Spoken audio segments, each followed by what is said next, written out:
குறைந்த விலை நிறைந்த தரம் தங்கள் தேவைகள் அனைத்தும் ஒரே இடத்தில் ஜெயச்சந்திரன் டெக்ஸ்டைல்ஸ். புஷ்பா 2ன்னு ஒரு படம் உலகமே கொண்டாடிட்டு இருக்கு. நார்த் இந்தியாவில் இந்த படம் வந்து 3 நாட்களிலே கிட்டத்தட்ட 200 கோடி தாண்டி இருக்கு. அந்த நார்த் இந்தியா இருக்க ஆடியன்ஸ் வந்து இது தெலுங்கு படமாக அவன் பார்க்கல.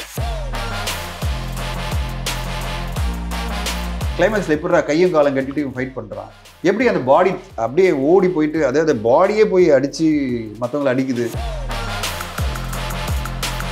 கேள்வியே கேட்கக்கூடாத ஒரு சஸ்பென்ஷன் வரணும், டிஸ்பிலீஃப் வரணும். இது எப்படிடா நடக்கும் அப்படின்னு கேட்டானா படங்கள் வா இப்படி பண்ணியிருக்காங்க பாரு, இப்படியெல்லாம் ஒரு ஃபைட் பண்ணியிருக்காங்க பாரு அப்படின்னு நினச்சிட்டாலே அங்கேயே படம் வெற்றி.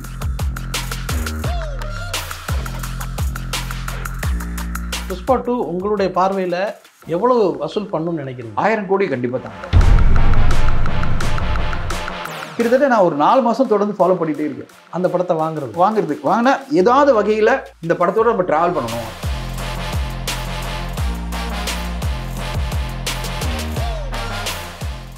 வணக்கம், இது வாவ் தமிழா. நம்மோடு திரையுலகத்தின் ஜாம்பவான் திரு தனஞ்சயன் அவர்கள் இருக்காங்க, அவங்கள்ட்ட பேசலாம். வணக்கம் சார். வணக்கம் சார். ஜாம்பவான்லாம் சரி, நம்மளை போட்டு மாட்டிடாதீங்க.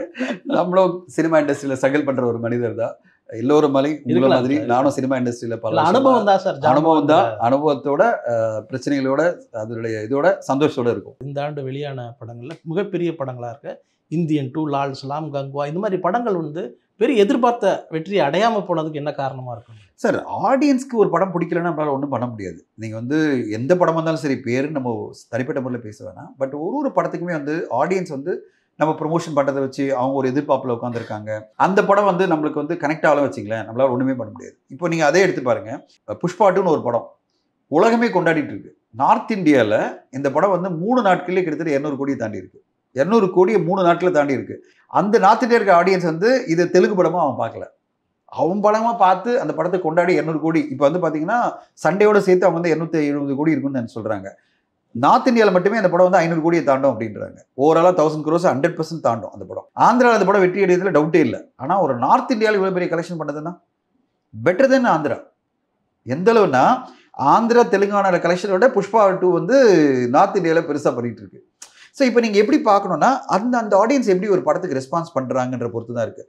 அந்த படத்தினுடைய லாஜிக்குள்ளே போனீங்கன்னா நீங்கள் படம் பார்த்தீங்க, இது லாஜிக்கலாக படமாக இது கிளைமேக்ஸில் எப்படி கையும் காலம் கட்டிட்டு ஃபைட் பண்ணுறான், எப்படி அந்த பாடி அப்படியே ஓடி போயிட்டு அதாவது பாடியே போய் அடித்து மற்றவங்களை அடிக்குது. இதுக்கெல்லாம் லாஜிக் எப்படி தூக்குனாங்க இந்த பாடியை அப்படிலாம் கேட்டிங்கன்னா, பாடினா கையும் காலம் கட்டி இருக்குது, அந்த உடம்பை எப்படி ஒருத்தர் தூக்கி போய் அடிக்க முடியும்? தரையில் நம்ம கையும் காலம் கட்டிட்டாலும் நம்மளால் எழுந்துக்க முடியாது. கரெக்டுங்களா? எழுந்துக்கல, புரளணும், அவ்வளோதான் பண்ண முடியும். ஆனால் புரண்டுட்டு எப்படி சண்டை போடுறாரு? இதெல்லாம் நம்பகத்தன்மையோடு பண்ணியிருக்காங்களே.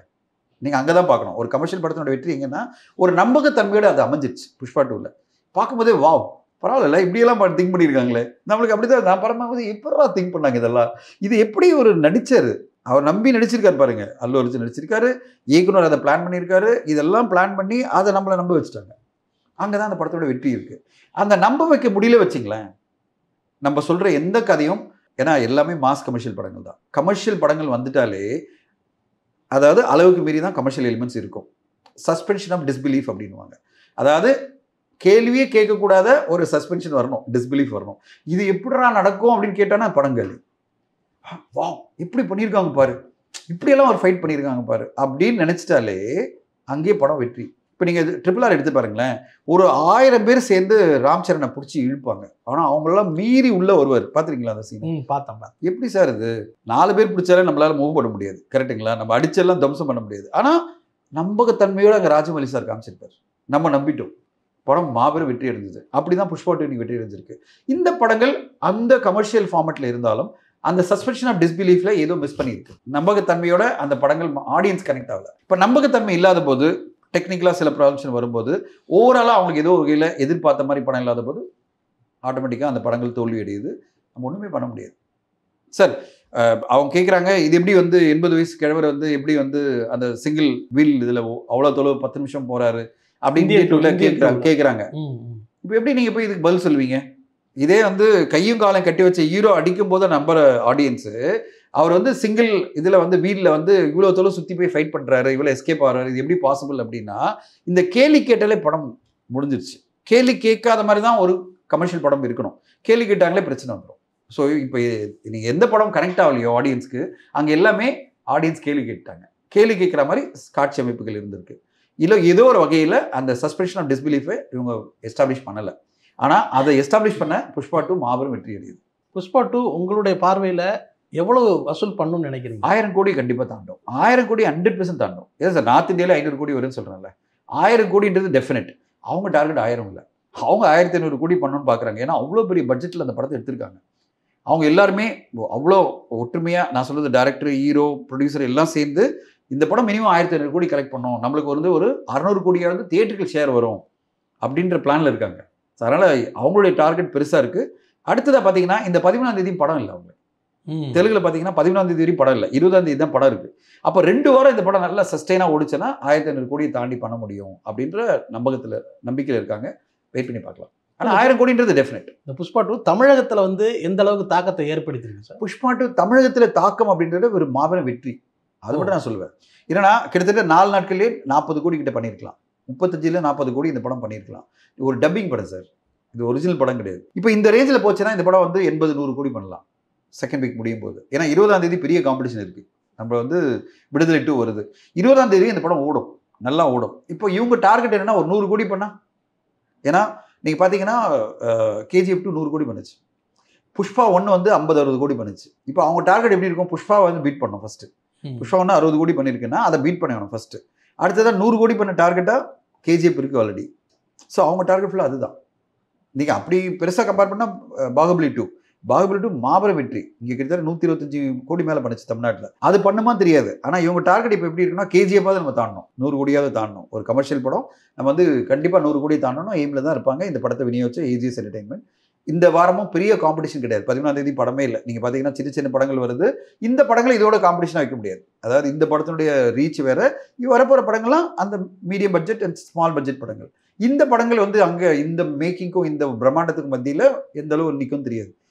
எனக்கு தெரிஞ்சவரை இந்த படம் டெஃபினட்டான வெற்றி படமாக தான் அமையும் தமிழ்நாட்டிலையும். பெரிய படங்கள் போகலை, சின்ன படங்கள் நீங்கள் சொன்னீங்களா ரப்பர் பந்து மற்ற இந்த படங்கள் மாதிரி நல்லா சக்ஸஸ்ஃபுல்லாக போகிறதுக்கு என்ன காரணம் இருக்குது? அதான் ரசிகருடைய மனநிலை வந்து மாறி இருக்குதுன்னு நினைக்கிறீங்களா? இல்லை சார், சின்ன படங்கள் எல்லாமே ஓடனா நீங்கள் சொல்லலாம். மிகப்பெரிய வெற்றி அடைஞ்சதுன்னு வச்சுங்களேன். இப்போ வந்து ஒரு எக்ஸாம்பிள் சொல்கிறேன். நான் வந்து அந்த படத்தில் இன்வால்வ் ஆனதோடு நான் சொல்ல, ஒரு நொடி அப்படின்ற படம் வந்து ரொம்ப நல்லா இருந்தது. நிறைய பேர் அப்ரிஷியேட் பண்ணாங்க.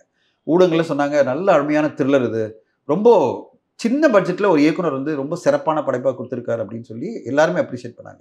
இப்போ நான் என்ன நம்புறேன்னா, இந்த படம் குறைந்தபட்சம் எனக்கு வந்து ஒரு 1.5 கோடியாவது ஷேர் கிடைக்கும், 2 கோடி ஷேர் கிடைக்கும் அப்படின்னு நான் நம்புகிறேன். நான் வந்து என்னுடைய படத்தை உதாரணம் வச்சு சொல்ல முடியும். ஏன்னா மற்ற படத்தை ஏதாவது சொன்னால் அவங்க ஏதாவது கோச்சிப்பாங்க, எங்கள் படத்தை ஏன் சார் சொன்னீங்க கம்மியாக கலெக்ஷன் ஆச்சுன்னு சொல்லிட்டு. இப்போது நம்ம வந்து ஒரு அதுக்கான ப்ரொமோஷன் நல்லா பண்ணுறோம், ஊடகங்கள்லாம் சப்போர்ட் பண்ணுது, எல்லா ரிவ்யூஸும் நல்லா வருது. ஆனால் கடைசியில் ஷேராக வரும்போது பார்த்தீங்கன்னா ரொம்ப குறைச்சலான ஒரு ஷேர் வருது வச்சுங்களேன், எவ்வளோ டிசப்பாயின்ட் பண்ணுவோம் உங்களுக்கு. என்னடா ஆச்சு இந்த ஆடியன்ஸ் எல்லாம்? என்னன்னா அவங்க மைண்ட் செட் எப்படி இருக்குன்னா, நல்லா இருக்கா இந்த படம், நம்ம OTTயில் பார்த்துக்கலாம், கண்டிப்பாக OTTயில் வரும், எப்படியும் வந்து 2 வாரத்தில் 3 வாரத்தில் வந்துடும் OTTயில், அப்போ பார்த்துக்கலாம் அப்படின்னு வரும்போது தயாரிப்பாளர் எப்படி இருப்பார்? இப்போ நான் இன்வால்வ் ஆனது, நான் இன்வெஸ்ட் பண்ணுவேன், நான் என்ன வருது? இப்போ எல்லாருமே என்ன எதிர்பார்க்குறோம்? சரி OTTயில் வாங்குவாங்கலாம் பார்த்தா OTT சொல்லாங்க நான் ரெவன்யூ ஷேரில் போடுறேன்றாங்க. இப்போ நான் எப்படி கலெக்ட் பண்ணுறது? எனக்கு ஒரு 2 கோடி ரூபாய் இன்வெஸ்ட் பண்ணியிருக்கோம் வச்சுக்கலாம், எல்லாரும் சேர்ந்து, தயாரிப்பாளர் நான் எல்லாரும் சேர்ந்து ஒரு 2 கோடி ரூபாய் இன்வெஸ்ட் பண்ணியிருக்கேன்னா எப்படி அந்த 2 கோடியை புரட்டுறதுன்னு தெரியல நம்மளுக்கு. ஒரு சில படங்கள் வெற்றி அடைஞ்சிருக்கனால எல்லா படங்களும் வெற்றின்னு சொல்ல முடியாது. இப்போ என்னுடைய படம் ஒரு உதாரணமாக நான் சொல்கிறேன். இந்த மாதிரி பல தயாரிப்பாளர் இருக்காங்க, நல்ல கண்டென்ட்டை கொடுத்துட்டு அவங்க எதிர்பார்த்த அமௌண்ட் வராமல் என்ன பண்ணுறது தெரியாமல் முடிச்சுட்டு இருக்காங்க. அதாவது நான் குவாலிட்டியான படம் தான் கொடுத்துருக்கேன், ஆனால் எனக்கே வந்து மினிமம் குறைஞ்சபட்ச தொகை கூட கையில் வரல அப்படின்னு பல தயாரிப்பாளர் இருக்காங்க, நல்ல நல்ல படங்களை கொடுத்துட்டு. இப்போ அவங்களாம் சொல்லும்போது எல்லாரும் சொல்கிறது ஒரு லப்பர் பந்து வெற்றி அடைஞ்சது, ஒரு வந்து வாழை வெற்றி அடைஞ்சது. ஏங்க அது மட்டும் தாங்க வெற்றி அடைஞ்சிருக்கு, மீதியெல்லாம் வெற்றி அடைய வேண்டிய படங்கள் நிறைய இருக்குங்க. நம்ம அதுதானே சொல்கிறோம். நீங்கள் திருப்பி 2-3 படத்தை சொல்லிட்டு இருக்க முடியாது. அப்போ 2-3 படம்னா வாரத்துக்கு 5 படம் வருது, அவங்க கதி எல்லா படம் மோசமான படம் அப்படின்னு சொல்லிட்டு முடியாதுல்ல. அது ரொம்ப ஈஸியாக சொல்லிடுறாங்க நிறைய பேர். எப்படின்னா அதெல்லாம் என்ன மோசமான படங்களை யார் வந்து பார்ப்பாங்க அப்படின்னு. ஏங்க நீங்கள் யாருங்க ரைட்டாக பண்ணுறதுக்கு?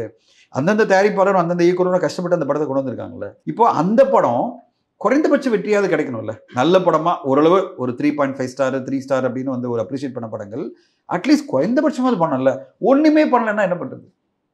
ஒன்றுமே பண்ணாது. எப்படின்னா சார், சில படங்கள்லாம் பார்த்தீங்கன்னா அந்த தயாரிப்பாளர்லாம் அப்படி சொல்லும்போது எவ்வளோ மனசு கஷ்டப்படுதுன்னா, ஒரு உதாரணமாக நான் சொல்லிடுறேன், அவர் தயாரிப்பாளர்கிட்ட சொன்னதை சொல்கிறேன். நீங்கள் பார்த்தீங்கன்னா போகும் தூரம் இல்லை அப்படின்னு அற்புதமான படம், ஓகேங்களா? உண்மையிலே நான் பார்த்து வேந்த படம்.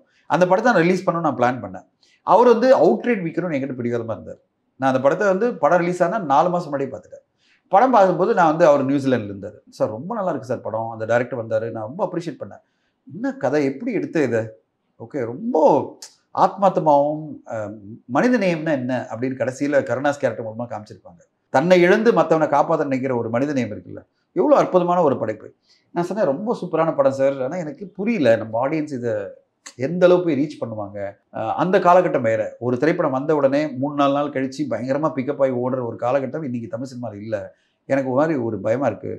நான் ரிலீஸ் பண்ணி பார்க்குறேன், ரிலீஸ் பண்ணுறதுக்கான மார்க்கெட்டிங் சப்போர்ட் பண்ணுறேன், அதுக்கான செலவு பண்ணுறேன். இல்லை சார் நான் நியூசிலாண்டில் இருக்கேன், என்னால் மானிட்டர் பண்ண முடியாது, நீங்கள் அவுட்ரேட்டாக எனக்கு இவ்வளோ செலவு பண்ணியிருக்கேன், நீங்கள் கொடுத்து வாங்கிக்கிங்கன்றார். நான் சொன்னேன் சார் எனக்கே எந்த கேரண்டி இல்லை, நான் எப்படி சார் இவ்வளோ அமௌண்ட்டு கொடுத்து வாங்குறது, அது சின்ன அமௌண்ட் இல்லை, கோடிகளில் இருக்குது. நான் சொன்னேன் ஒரு 4.5 கோடி செலவாயிருக்கு வச்சிங்களேன். நான் சொன்னேன் சார் 4.5 கோடி செலவு பண்ணி வாங்குற அளவுக்கு எனக்கு கான்ஃபிடன்ஸ் இல்லை. நான் வந்து இன்னொரு 50 லட்சம் 60 லட்சம் செலவு பண்ணி இதை ரிலீஸ் பண்ணி நான் கொண்டு வர முடியும். அதுக்கு எனக்கு ஒரு பர்சன்டேஜ் கிடைச்சா போகிறோம், பட் இந்த படத்தோடு நான் இருக்கணும்னு ஆசைப்பட்றேன்னு சொல்கிறேன். இல்லை சார் முடியாது சார் அப்படின்னாரு. சரி விட்டோம். அது பிறகு நான் வந்து நம்ப மாட்டீங்க, கிட்டத்தட்ட நான் ஒரு 4 மாதம் தொடர்ந்து ஃபாலோ பண்ணிகிட்டே இருக்கேன். அந்த படத்தை வாங்குறதுக்கு வாங்கினா ஏதாவது வகையில் இந்த படத்தோட நம்ம டிராவல் பண்ணணும். ஏன்னா போகுமிடம் வெகு தூரம் இல்லை, விமல் அண்ட் கருணாஸ் நடிச்சாங்களே, நான் திருப்பி மெசேஜ் பண்ணுறேன். அவர் நியூஸ்லேருந்து மெசேஜ் கால் பண்ணுவார். இல்லை சார் ஒரு 2.5 கோடியாவது கொடுங்க சார் அப்படின்னு வந்தார். இல்லை சார் இது கஷ்டம் எனக்கு அப்படின்றார். இப்போது கடைசியில் அவருக்கு நெருக்கடி அதிகமாகுது, படம் ரிலீஸ் ஆகாமல் போயிட்டுருக்கு, டெய்லி ஆகுதுன்னு சொல்லிட்டு அவர் திடீர்னு ரிலீஸ் பண்ணுறாரு. ரிலீஸ் பண்ணும்போது நான் மெசேஜ் போட்டேன், சார் ரொம்ப ஃபாஸ்ட்டாக இப்படி பண்ணாதீங்க சார், ஒரு எதிர்பார்ப்பு இல்லாமல் ரிலீஸ் பண்ணுறீங்க, 5-6 படங்களோட வரீங்க, இவ்வளோ குவாலிட்டியான படம் பண்ணிட்டு அப்படின்னா. இல்லை சார் எனக்கு வழி இல்லை, நான் ரிலீஸ் பண்ணி ஆகணும், நிறைய நெருக்கடிகள் அப்படின்னு சொல்லி ரிலீஸ் பண்ணிட்டேன். ஊடகங்கள்லாம் கொண்டாடிச்சு அந்த படத்தை, ஆடியன்ஸ் உள்ளே வரவே இல்லை. அந்த படத்தினுடைய ஷேர்லாம் பார்த்தீங்கன்னா ஷாக் ஆகிடுவீங்க, அதை ப்ரொடியூசர் சொல்லட்டும். பட் ஆனால் நான் அந்த ஷேர் கேள்விப்பட்டு நான் வாழ்க்கையை வைத்துட்டேன். என்னடா இது இவ்வளோ கேவலமான ஷேர்லாம் வருது, ரெவன்யூ ஷேர், அதாவது தியேட்டர்கள்லேருந்து. கடைசியில் ஓடிடி போனால் ஓடிடினா சொல்கிறாங்க ரெவன்யூ ஷேரில் போடலான்ற, வாங்கலை. இப்போ கடைசியில் அவர் வந்து ஓடிடியில் போட்ட பிறகு ஓடிடியில் எல்லாரும் பார்த்து கொண்டாடுறாரு, சூப்பரான படம் அப்படி. அது ரெவன்யூ ஷேர் தான். ரெவன்யூ ஷேரில் எவ்வளோ வந்துடும் உங்களுக்கு சார்? அவருக்கெல்லாம் ஓடிடி அப்பயே வந்து 2.5 கோடி கொடுத்து வாங்கியிருக்கணும், அவ்வளோ சூப்பரான படம் அது. இப்போ வாங்கலை. அதே மாதிரி தான் நந்தன் படத்தை நம்ம சொல்ல முடியும். எல்லாரும் பார்த்து ஆச்சரியப்பட்ட படம் நந்தன் படம். தியேட்டரில் என்ன கலெக்ஷன் வந்தது? இப்போ நான் வந்து என் படத்தை பற்றி சொல்லணும்னு நினச்சிக்காதீங்க, ஏதாவது எக்கச்சக்கமாக இந்த மாதிரி எக்ஸாம்பிள்ஸ் இருக்குது. சிறப்பான ஒரு படம் நந்தன் மாதிரி ஒரு படம், ஒரு 2 கோடி ஷேர் வந்திருக்கோம் நம்ம, அதுவும் ஒரு பாப்புலர் நடிகை நடிச்சிருக்கும் போது. நான் அது கூட கொடுக்க மாட்டேன், ஓடிடியில் பார்த்துக்கிறேன் எல்லா படத்தையும் சொன்னால் அப்புறம் எப்படி ப்ரொடியூசர் போவாங்க? நான் நல்ல எக்ஸாம்பிள் வச்சு தான் சொல்கிறேன். எந்த படத்தையும் நல்லா இல்லை சொன்னீங்கன்னா அப்புறம் நான் ஒன்றுமே பண்ண முடியாது. என் ரசனை தான் தப்பு, நான் ஒத்துக்கிறேன்ப்பா. இப்போ இல்லை சார் போகும்போது வேலை என்ன படம், நந்தன்லாம் என்ன படம் அப்படின்னு சொன்னீங்கன்னா அப்பா தப்புப்பா, நான் சொன்னது எக்ஸாம்பிள் தப்பு, என் ரசனை அப்படி இருக்குது, விட்டுரு என்ன மன்னிச்சிருன்னு சொல்லி விட்டுற வேண்டியதுதான். ஏன் சொல்ல வரேன்னா ஊடகங்களும் கொண்டாடின படம், எனக்கு ரொம்ப பிடிச்ச படங்கள். ஆனால் கடைசியில் வந்து தியேட்டருக்கெலாம் இவ்வளோ பேர் ரெவன்யூ வரலன்னா கடைசியில் எங்கே போய் நம்பியிருக்கேன்? ஓடிடியில் ரெவன்யூ ஷேரை நம்பியிருக்கேன். எப்படி சார் நான் வந்து இதெல்லாம் கொண்டாடப்பட வேண்டிய படங்கள்ல நீங்கள் வந்து 2 படம் ஓடிச்சா அதை விட்டு பேசிகிட்டு இருக்கீங்க. இன்னும் 20 படம் ஓட வேண்டிய படங்கள் ஓடல. என்னுடைய கன்சர்ன் அந்த 20 படங்களை பற்றி. ஏன்னா அப்போ தான் சினிமா நல்லாயிருக்கும். இன்னும் பல பேர் போகும்போது துரைமலை மாதிரி படம் எடுப்பாங்க, நந்தன் மாதிரி படம் எடுப்பாங்க. எப்போ எடுப்பாங்கன்னா அந்த படம் ஓடனா தான் எடுப்பாங்க. இப்போ என்கிட்ட அந்த மாதிரி கதைகள்லாம் வரும்போது, சார் நந்தன் படம் ரொம்ப சூப்பராக அமைஞ்சில்ல சார், போகணும் அப்போ சாமி இல்லை ப்ரொடியூசர் என்னன்னு பாரு, ஐயோ ப்ரொடியூசருக்கு படமே வரல, நீ பாட்டு நல்லா இருக்கு, உன் கதை நல்லா தான் இருக்குது, நான் எடுக்கணும்னா எனக்கு பயமாக இருக்குது, இது எப்படி கலெக்ஷன் பண்ண போகிறேன்னு தெரியல எனக்கு அப்படின்னு சொல்லிட்டு. ஸோ த ஹோல் வரி இஸ் தமிழ் சினிமா இன்றைக்கி போயிட்டு இருக்கிற ஒரு காலகட்டம்னா தமிழ் சினிமா தான் நம்ம பேச முடியும். பட் இதே மாதிரி மலையாள சினிமாத்தையும் பேச முடியும். அங்கேயும் நிறைய பேர் இதே பிரச்சனையில் இருக்காங்க. ஆனால் அங்கே ஒரு பெரிய அட்வான்டேஜ் என்னென்னா நடிகர்களை பார்க்காம கண்டென்ட்டை பார்த்து நிறைய படங்களை வெற்றி கொடுத்துட்டே இருக்காங்க. அங்கே இந்த வருஷம் 25 படம் வெற்றி அடைஞ்சிருக்கு, சின்ன பட்ஜெட் படங்கள்.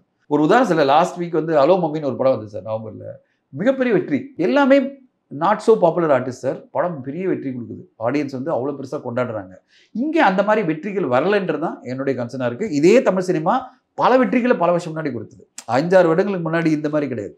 ஒரு நல்ல டாக் வந்துச்சுன்னா, நந்தன் மாதிரி ஒரு டாக் வந்துச்சுன்னா, போக்குவரத்தில் நடந்தாங்கன்னா அடுத்த வாரமே பிச்சுட்டு ஓடும் படம். அந்த மாதிரி ஒரு காலகட்டம் இல்லையன்றதான் என்னோட வருத்தமாக இருக்குது. 2024 பற்றி சொல்லணும்னா. உங்களோட நேரத்துக்கு ரொம்ப நன்றி சார். தேங்க்யூ.